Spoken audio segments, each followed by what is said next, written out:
Hi everyone, Nick here from Hidden Valley Bushcraft, and this week something slightly different as I'm in Paris, in the bustling city of Paris.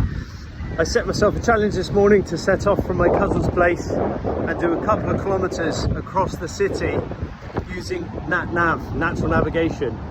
As a bit of a challenge to go to a certain shop to buy some bits and pieces I can't get in the UK, and then to try and find his apartment again. So he lives in the south of Paris, near to the 6th arrondissement, and I was heading north. I was going to have to cross the river, the Seine, and then I was going to have to go deep into the sort of touristy bit to find what I was after, which I did. I'm now making my way back, and just to the rear here you can see these gold topped pillars. This is the bridge or pont de Alexandre III, okay, Alexander III. So again, there are lots of bridges across the Seine, but so many key features I can use, including the Eiffel Tower itself, l'Arc de Triomphe, and lots of other kind of high-rise features in our landscape. But it's all about the fine detail. So having looked at a map the night before, just to give myself some things to aim for, I set myself the task of walking, and as I said, I think it's about 6.5k all in I've done today across the city, but it's been great.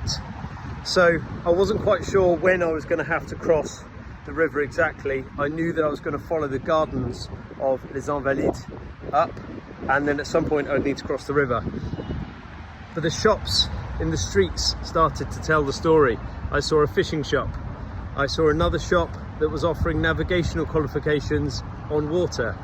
So to my mind, I'm starting to read the pattern of life here, and the way that the shops and streets are laid out, it tells me I'm close to water.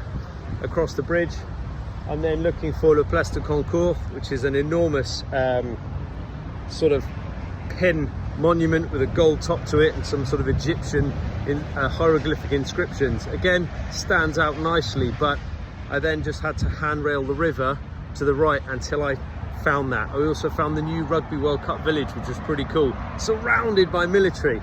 So obviously tells me I'm getting close to the touristy area. There's always a strong military presence in the streets of Paris, particularly in the areas of high volume of people and government buildings and of interest. This was all confirmation for me. I then saw the rooftop of Maison Madeleine, which then led me into the area of the opera and all of the big shops that I needed to get to.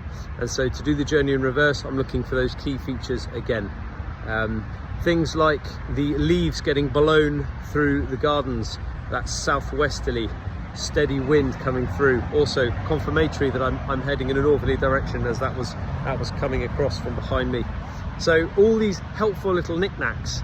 Never mind the street signs, never mind stopping and necessarily having to ask someone, although you could always do that. Never be scared to ask a question. Local knowledge is key. But yeah, I've really enjoyed it. All the conkers are falling from the trees here, and Paris is beautiful.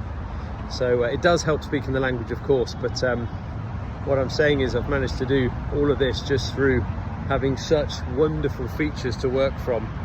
You know, none of the other bridges have got this on that I know of. So I know that this is the bridge I need to cross on. And so yeah, there we go. There was just some knickknacks, but I've enjoyed it.